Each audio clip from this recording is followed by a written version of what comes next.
Welcome, everyone. My name is Margarita Mooney Clayton. I am a professor of Congregational Studies here at the Princeton Theological Seminary. It's my pleasure to welcome you all to the chapel on the campus of the Princeton Theological Seminary for today's events. We'll begin this morning with a panel discussion between myself and Sir James MacMillan, a composer and conductor visiting us from Scotland, and Peter Carter, a composer, choral conductor, not a composer, well, he'll tell you what he does. He directs the Catholic Sacred Music Project, and he is the music director for St. John's in Allentown, as well as for the Aquinas Institute at Princeton University. As many of you know, Peter and James have been deeply involved this past week in the first of 2 weeks of intensive training for young choral conductors, composers, and choral singers. So we will be hearing some of that great music this afternoon. But myself as an academic, I couldn't resist having a panel where we discuss the big vision and the ideas behind this incredible event and where is this movement going. I also, 8 years ago, started a nonprofit called the Scala Foundation, and the mission of Scala Foundation is to renew culture through beauty. And we do that primarily by working with K-12 schools that are integrating arts back into the curriculum, connecting our sense of time back to sacred time, right? Understanding that salvation history runs its course through historical time, often not in linear ways, often not in material ways, but in visible and yet very real ways. Scala has hosted many events here on the campus of Princeton Theological Seminary. The most recent ones in the last 2 years focused on art, the sacred, and the common good. And my vision there through the Scala Foundation was to bring today's leading artists to the stage with academics on university campuses and talk about the importance of art in human formation, and to talk about culture by bringing the culture creators into the conversation. So the first of those conferences focused on literary figures, writers. The second on visual artists. My husband is a visual artist, David Clayton. He's an iconographer and an author. And this year we're delighted to focus on music. So what I wanted to do for a few minutes today is share with you some conversations I've been having with James MacMillan over the course of the week about what brought him here, what is the meaning of tradition, what is authentic creativity, and can this incredible high culture and beautiful music that you're about to experience really be accessible to everybody? And people who heard the rehearsal are already asking, can I have this kind of music in my church? And so I wanted to begin by asking James, your work is in high demand, your time is in high demand, your music is being performed around the world. You could be in any continent today performing or teaching. Why are you giving so much of your time? Why does it matter to you personally to give your time to teach for the Catholic Sacred Music Project here in Princeton? Well, good morning, everybody. I do many things as a composer. I write music for the secular world. It's probably the bulk of my activities, writing instrumental music, orchestral music, etc. for concerts, I suppose. However, because I'm a believer and a practicing Catholic and have been ever since I was a little boy, I've been involved with liturgy over the years. And I've taken a great interest in what happens in the liturgy, in the Catholic liturgy in particular. I'm not really a church musician, but over the years, people like me have been asked to step forward and bring something to the practice of the liturgy, and sometimes the most humble little parishes. So I'm aware and interested in what music is used, the wide range of music that's used, the challenges, the changes that have happened in the Catholic Church as regarding liturgy over the last 60 or 70 years. And I've been drawn in to make some kind of contribution to that in my own writing. So I write music for the liturgy specifically. two of those pieces will be heard in this concert this afternoon. I'm very interested in how the church challenges the modern situation, how we deal with the modern situation, how we deal with the new vernacular over the last 70 years, the new music that might be used for the new liturgy. And so these are ongoing questions that won't be settled today, or indeed in the next 50 years probably, but they're ongoing issues, and I've been fascinated by what has been happening over here, because here in the United States especially, the issues, the questions, the problems are being addressed creatively. And the most creative response, I think, so far has been through this organization, the Catholic Sacred Music Project, with Peter in charge, and the commissioning of new music, the encouraging of new pieces of music by composers on the ground, coming from within their parishes, coming together to share discussions about these things, and then the music appears in conferences like this, in little colloquia like this. Last year, for example, in Virginia, this year here, 8 young composers writing new music.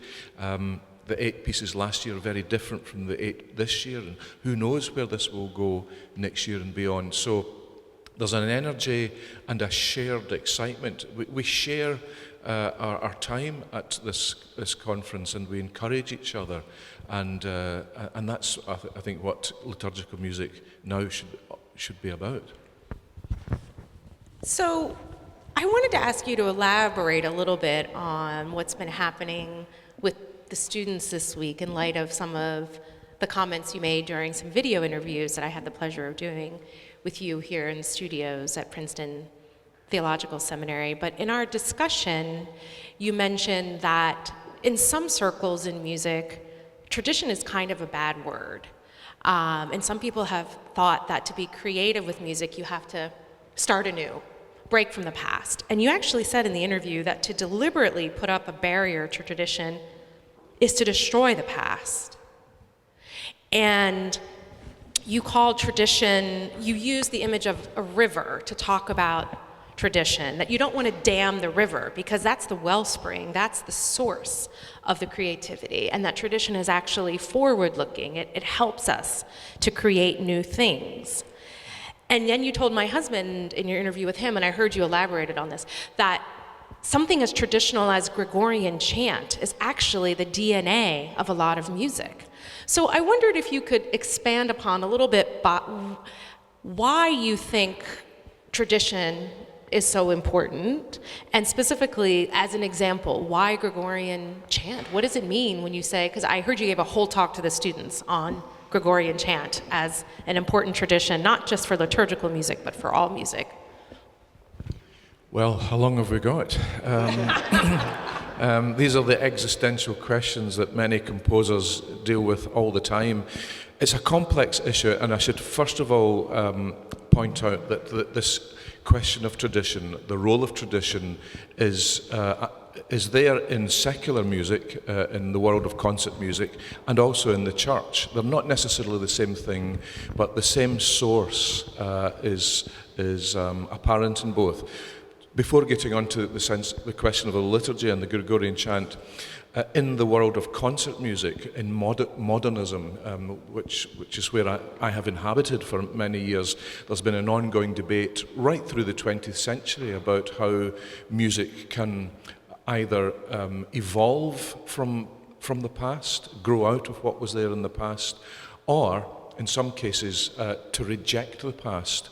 And some of those rejections at various points in concert music, in classical music culture, have been interesting and sometimes very beautiful, but with it has gone this deep sense of rupture and a sense of stopping tradition. And indeed that idea of stopping tradition, putting a dam in the river, to use that analogy, has been a very loaded ideological and sometimes political response to culture. And we can see the analogies of that in philosophy and indeed in politics and in social life.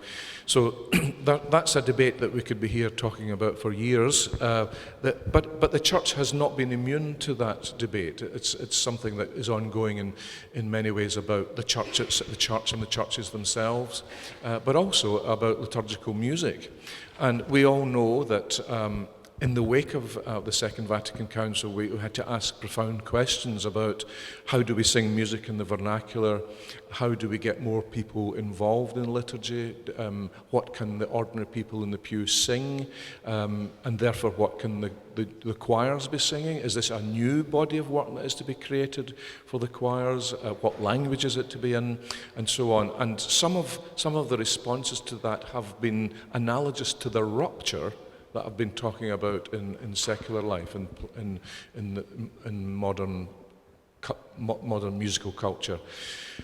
My view is that tradition is important, and it's not necessarily a reactionary stance to value tradition. And just to flesh out that analogy about the river, I think it's an important analogy that if you can think of tradition, whether it's in music, in the church or in the world, as a river that flows from the deep past, over there somewhere from ancient times, past to where you stand or where I stand on the bank of that river, which is the present, and flows forward into the future. That is a life-giving image. It's an image of a life-giving water that has a deep resonance well before we were here, has a reference to our lives, a relevance to our lives now, and will continue to have relevance and power and impact and beauty in the years to come for future generations. So to stop the influence of tradition, I think, has been an aesthetic and artistic and perhaps an ideological mistake. And to reopen ourselves to tradition is the big challenge. We haven't found the solution yet, but we've been certainly probing it this week, and I can see that shared excitement amongst the 8 composers whose music we're featuring today, that they are aware of the beauty of that tradition, its significance, the sound of Catholicism, as Gregorian chant has been described this week, how it can inform the way that we sing our prayers, both as choir and as assembly. And so the discussion of tradition is a valid one, an exciting one, and it's not necessarily a reactionary one at all. It's a life-giving discussion. Well, thank you. I want to get Peter in on this discussion, but I will just share that through the work I've done with the Scala Foundation and my teaching here at Princeton Theological Seminary, I've actually discovered that chant, or just plain chant, is a great way to get everybody participating in the prayers. When I first began here on campus to have students over to my house, the students themselves would bring over the Book of Common Prayer from the Church of England, and they would begin to sing kind of in plain chant. So this has become chanting the Psalms with my students from a variety of different backgrounds in Christianity. Simple chant has become a way of actually worshiping together, praying together, sharing in the Liturgy of the Hours, and chanting. And when I've taken students to monasteries of the Anglican tradition, there's one not far away, as well as some in England, the students, again, of all backgrounds, are really attracted to this chant.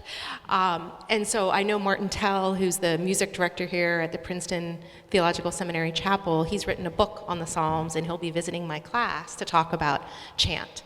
And so it's interesting that in this generation, which doesn't typically look to tradition, something very simple and traditional like chant seems to be appealing more broadly than any kind of music. So there's something afoot. Something's happening where people are looking back to these traditions, yet what you're doing, Peter, with the Catholic Sacred Music Project, with James and other instructors, is you're trying to not just revive the music, but revive the composition. So I guess my question is, Peter, can you share with us your vision for these programs, because you're not just sending people out to sing old music because it's beautiful, you're trying to get people to create new music. And why is it important to have new composers today? Yeah, thank you, Margarita. In order to answer that, I'm just going to zoom back a little bit to put myself in context here of how we got here today. And that is, I was very blessed to attend my undergraduate and graduate degrees at Westminster Choir College, just down the road, and was so transformed by the experience of beauty with music and the beautiful mentors and teachers and professors that I had, that really presented a beauty in the world that you don't know exists until you experience it, right? It's completely transformative. And so that was such a big part of my life, to see the beauty of how beautiful music can be, and how much it can affect the soul, and how much it can create community, and those human bonds that are so important and beautiful and needed in the world today. So after I graduated, I was removed out of that context, and I was working as a church musician, which I still do today. And one of the great needs I saw was that there was really nothing of any equivalent excellence and beauty in the Catholic Church, or lifting up the music in the Catholic Church to be of the same level that I experienced at Westminster Choir College. And it was just such an obvious need, and so over the years, just with my community being based here in Princeton, and all of the fellow friends and alums, just trying to build up the music of the church.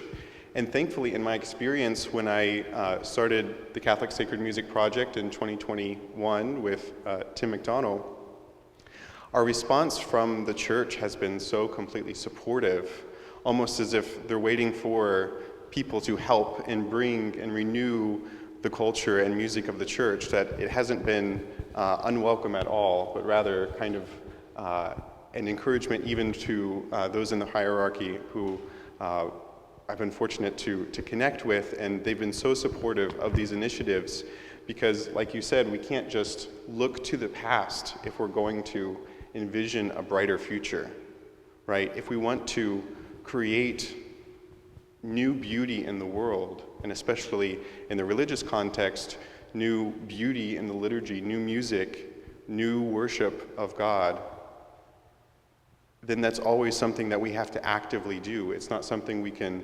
recreate by looking in the past, but of course we have to be informed by our traditions just to know who we are, in order so that we can have an idea of where we're going. And then with that idea in mind, and with these programs, it all is an effort to create a movement of the renewal of beauty and sacred music, both in the Catholic Church, but in the wider Christian church and the wider culture in the world. That's wonderful, Peter.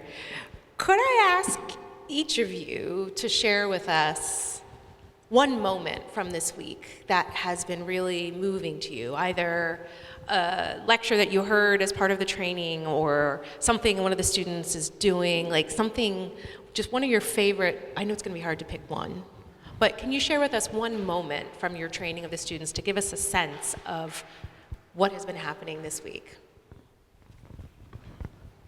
Well, for me, it has been the actual liturgies themselves, when we've all come together, and the Choral Academy here have provided some wonderful music conducted by Peter and Paul, and a realization that this is what everything has been aiming for. We understand the purpose of why we're here. We're trying to bring something new that will be used in these great, beautiful Catholic liturgies. And so the liturgy, whether it be the celebration of the Mass or Vespers, was the real focus for us all, which brought us all together, the faculty, the choir, and the composers. So those have been, it suddenly became clear why we're here when we're at those liturgies. I think for me, just related to what you just said, the importance of community and developing community in a short amount of time. We have 1 week to get to know each other, and I mean, my hope as the organizer is that everyone becomes friends and is inspired and takes these connections to inspire new collaborations and events in the future. But during this week, it's so important that we have the time to study together, to have rehearsals and lessons, to eat together, to recognize each other's humanity in all of our needs throughout the day, and then most especially to pray together, right? That we are able to be united spiritually in the act of the praise of God, that we are connected in all these ways. And that creates such a tight community and bond throughout all of us. But if I could share one other moment that is more humorous, that was one of my favorite moments from this week, is yesterday I took the choral fellows over to the Princeton Theological Seminary library, where you all parked, and I took them to see some of the chant manuscripts that they have in the archives. And one of our choral fellows, I took this picture and posted it on the Catholic Sacred Music Project Facebook page, but she's standing in front of the chant book going, and it was just so great, right? It's this kind of, being faced with awe and joy in beholding something beautiful, right? Whether that's, we experience that in the chant manuscripts, but hopefully is what you will experience in the concert in just a short amount of time as well. Well, that's great, Peter. I have increasingly been taking the students in my classes at Princeton Theological Seminary into our archives, which are absolutely incredible. If you have a chance on the way out, there are some of those beautiful books that are on display in the library. And we also have here someone from the Princeton University Index of Medieval Art, which has put their entire collection up online digitally for free. And so I get the same reaction from students. Tradition sounds abstract, but when you look at a manuscript of the Bible from the 5th century, handwritten in Greek with Arabic notations on it, I mean, it is just awe-inspiring. And so not only did you look at chant manuscripts, from what year were those chant manuscripts, Peter, do you know? They said 16th or 17th century. Yeah. Well, there's a video of them singing the chant manuscript as well, so look for that on the Catholic Sacred Music Project. So that leads into my next question, which is, when I talk about music and people think, or they hear the name James MacMillan, they think classical music, they think, this Catholic writing liturgical music. That's not for ordinary people. That's something for the elite. That's expensive to go to a concert. And so one of the pushbacks I often get when I talk about music and tradition in music is that's elitist. And so I wondered, James, if you could share with us how you answer this question, that traditional music or classical music or great sacred music is elitist somehow. Yes, it's one of these issues that plagues the world of music and has done for many years, especially in our own time. I don't think people considered those kind of issues hundreds of years ago, but now we're much more attuned to the question of cultural access and so on, and the desire for culture to embrace more and more people. And classical music does have this reputation or image of being for those who have been educated in a particular way or have the means to learn about music and learn instruments and so on. And I've always been a bit surprised by that, considering where I'm from. As you can probably hear, I'm from Scotland, but I come from an area in Scotland that's regarded as suffering from multiple deprivation, certainly now, and growing up in East Ayrshire, where most of the men were coal miners. There wasn't a lot of money around, but I knew from an early age that I wanted to be involved in the world of music, and I'm sure there's potentially hundreds and thousands of people like that. That's why if the problem is more than elitism, but actually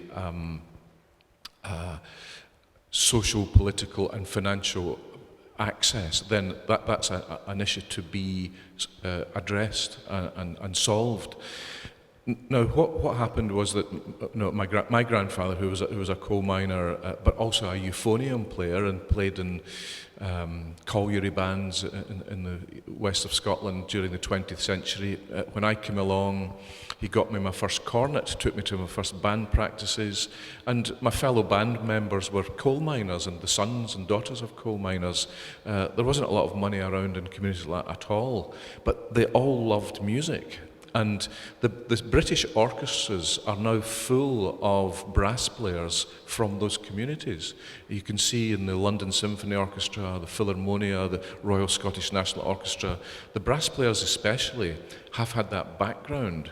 So if we're able to draw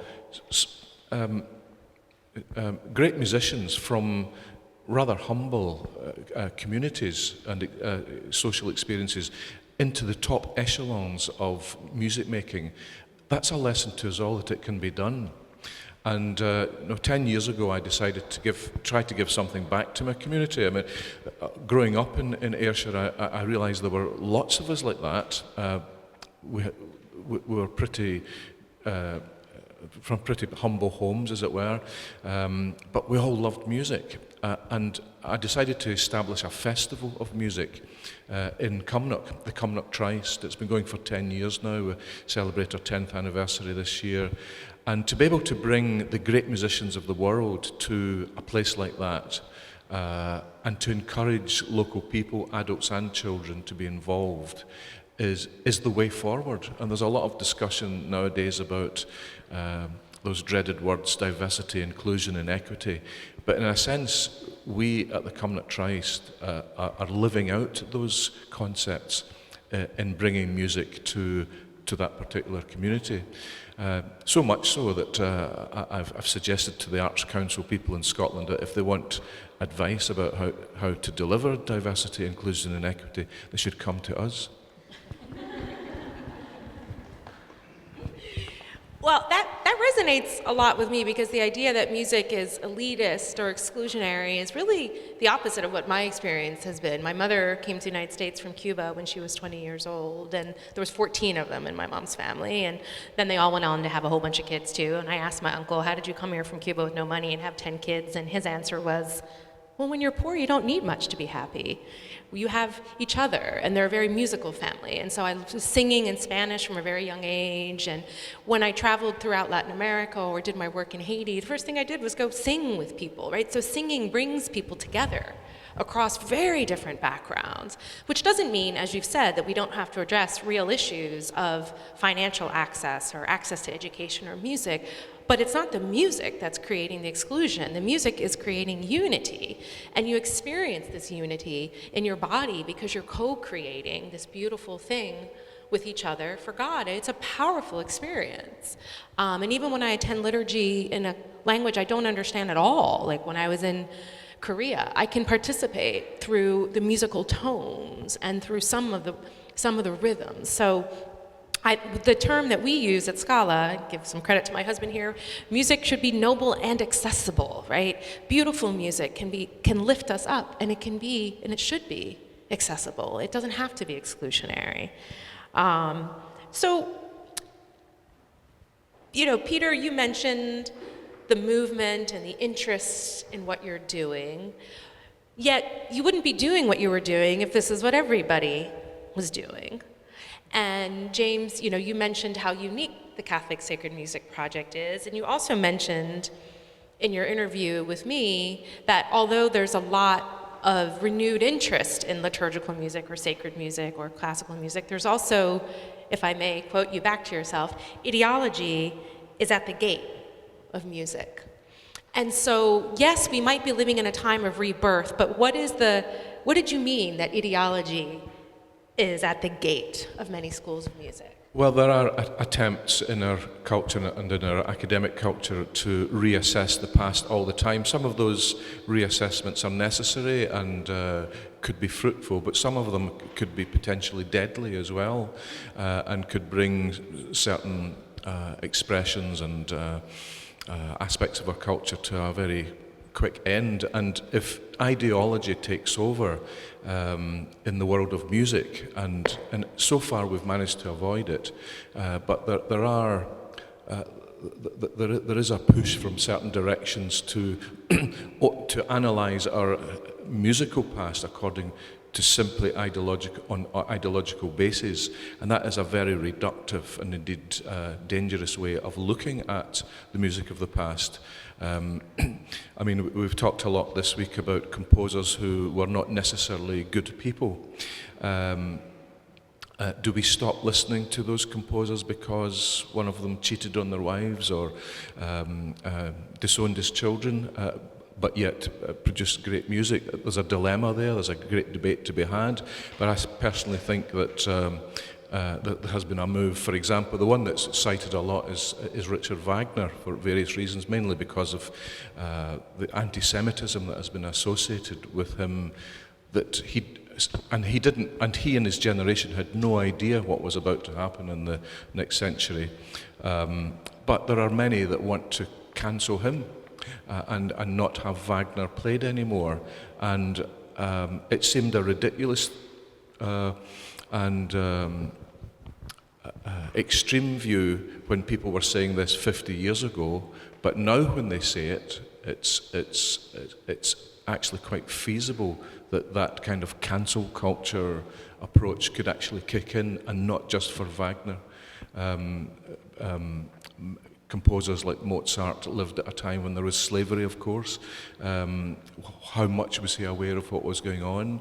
The great Scottish poet Robert Burns is regarded as a great libertarian figure, a political figure that many will value and celebrate. But you know, he at one point thought about going to the Caribbean to be involved in the slave trade. Do we cancel him? I'm not saying we should or we shouldn't, but these are the kind of debates that are current, as you're probably aware, in the academy, and they could have disastrous consequences if we take the wrong turn, and if we take a singular turn that prioritizes ideology over and above the art itself. Well, one of the reasons I was so enthusiastic to be involved with the work Peter Carter's doing with the Catholic Sacred Music Project is that oftentimes in the intellectual circles where I am, we do a lot of analysis, we do a lot of talking, we do a lot of discourse. Whether we're, canceling the past or upholding the past, it is at the level of ideas. And I'll share with you, a few years ago at Scala's conference on art, the sacred and the common good, we had Paul Jernberg come to speak and lead the music. And I have to tell you, as an academic, I was stunned at how many conference participants told me their favorite part of the academic conference was not the 10 panelists I had there, but Paul Jernberg's music. And they commented that experiencing music at an academic conference, we all chanted the Psalms together, led by Paul with some of his own compositions, that actually created a sense of community in this academic conference. And so what I saw then was that whether it's canceling the past or trying to defend the past, academics get caught up in taking a stance on an issue. And what Peter Carter is doing and James MacMillan is doing and Paul Jernberg and Timothy O'Donnell and the other instructors, you're creating beautiful things anew and bringing them to people. And if we can show people that beautiful music and beautiful art is being created by people alive today, when I show people some of the artwork being made by former apprentices of Aidan Hart, who also trained my husband, they look at this and they think, this looks like it was made 500 years ago. And I'm like, no, this was made for the cathedral in Aberdeen, and the guy's alive, he's in his 30s. Beautiful music and beautiful art is being made by people alive today. And so one of the great contributions of what you're doing is giving people a sense of what it looks like and what it sounds like and what it feels like to participate in this great tradition. And I think that hopefully the music you're about to hear rises above that ideology, because people, in my experience, there is a human desire to experience the beautiful. And yet, in the educational institutions and often in the churches, people aren't given enough opportunities to just be overwhelmed by beauty. So with that, I will bring us to a close in a minute, but I want to give Peter a chance to thank all of the sponsors. I will thank the sponsors to the Scala Foundation, the nonprofit that I run, that have made this possible. That includes the APGAR Foundation, also the Bruderhof communities have sponsored this event today, Mr. John Hearn, Mr. Richard Tucker, as well as the Veracruz Advisory, run by my friend Carlos de Quesada. And we also have several individuals, John Bishop, David Krall, an anonymous donor in the Institute for Human Ecology at the Catholic University of America. There are also some members here today of Scala's Fellowship of the Annunciation, which is a group of recurring donors who donate to our programs and to events like this, and make it possible for me to give away books for free. They might be gone, but some of my books are out there. So I want to thank all of the people who have generously sponsored this event today. Thank the Princeton Theological Seminary for hosting us, and give Peter a chance to thank his donors and tell us a little bit about the program to come. Sure. Well, before I speak to the sponsors and donors, I want to just acknowledge the fact that the fruit of today and of this week and next week, and the programs that the Catholic Sacred Music Project has been able to put on have been only possible because of the fruit of wonderful collaboration between many beautiful people from various institutions. So for this week, we're very privileged to work with Dr. James Jordan from Westminster Choir College, my alma mater, with Gabriel Crouch, the head of choral activities at Princeton, Margarita here at the Princeton Theological Seminary, and all of these local institutions are working together to help bring what's possible today. And that's, I think, the only way we can really create something beautiful and sustainable is not just through kind of, human cleverness or planning, but it's through human connection and relationship, right? And through that trust that is built person by person, and then is eventually reflected institution by institution, but that's only should be a formality of what already exists at the human level. So I just want to acknowledge that a fundamental aspect for the success of this program and moving forward. And then that's really for the sponsors, especially this partnership with you, Margarita, and the Scala Foundation has been pivotal in making all of this happen. So I've been so grateful for that, and especially to Maggie Gallagher, the director of the Benedict XVI Institute. She has been fully supportive of this vision and helping. We wouldn't be half as where we are today without her help and the Archbishop Cordileone's support through them.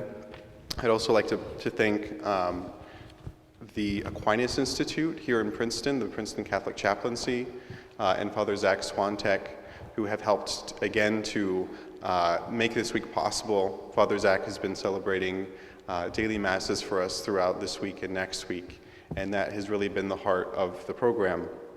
And lastly, the Magnificat Institute of Sacred Music, run by Paul Jernberg, who's also on our composition faculty this week. It's been such a pleasure to have two living composers of sacred music with us this week for everyone, all of the composers, to learn from and to be edified by. Great, thank you. Well, be sure to check out the incredible resources of the Catholic Sacred Music Project online, videos from the Sarum Vespers event, which happened in March, and be sure to sign up for their newsletters and for Scala. I will say, on the back of your program, there's a little QR code if you want to support the Catholic Sacred Music Project. I highly encourage you to do that, and we really look forward to having more of these great events and bringing young musicians to our campus to learn from masters and keep these traditions alive and bring them back to their communities in ways that are breaking down the barriers of access and making the noble, beautiful traditions of the past new, beautiful, accessible. And with your support and your participation, we can make beauty available to everybody and transform lives and build communities of love and faith. So thank you all. We're going to take a short break now and get ready for the event at 12 noon. So we will reconvene at 12, go until about 1:30, followed by a reception on the lawn. So thank you all for coming, and see you again at noon. Great.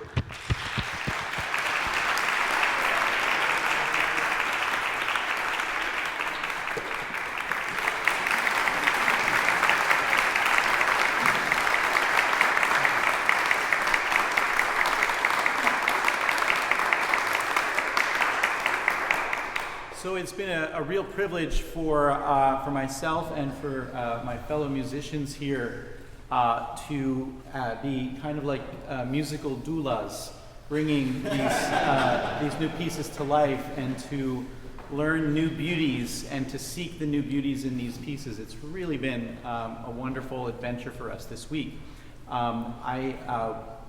We'll hear all of these pieces in succession as they are in the program. There are two additions to the program. After the Oculi Omnium in the first half, we're also going to hear William Byrd's Sing Joyfully, sung with an unconducted ensemble of our Choral Academy scholars. And of course, it's always threatening to me as a conductor to have an unconducted work, but they're doing a wonderful job.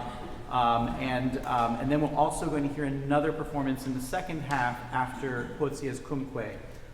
We'll hear those pieces.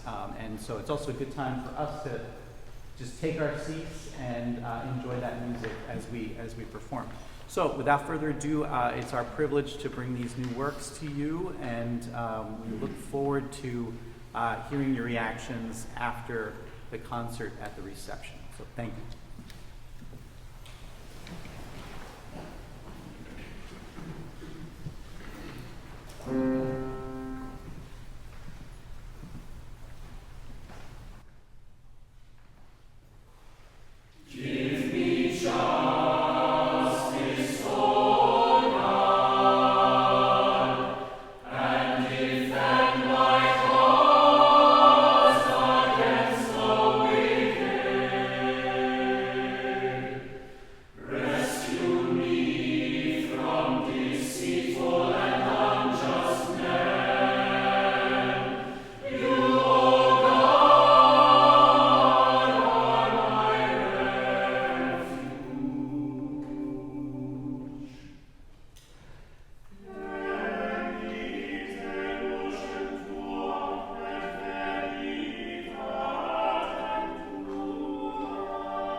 Blow the trumpet in the new moon.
Versus tatem novi casum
like to, for that particular piece, point out that that was taken from a manuscript found right here at the Princeton Theological Seminary Library and put into a modern performance edition by Peter Carter. So thanks for that, Peter.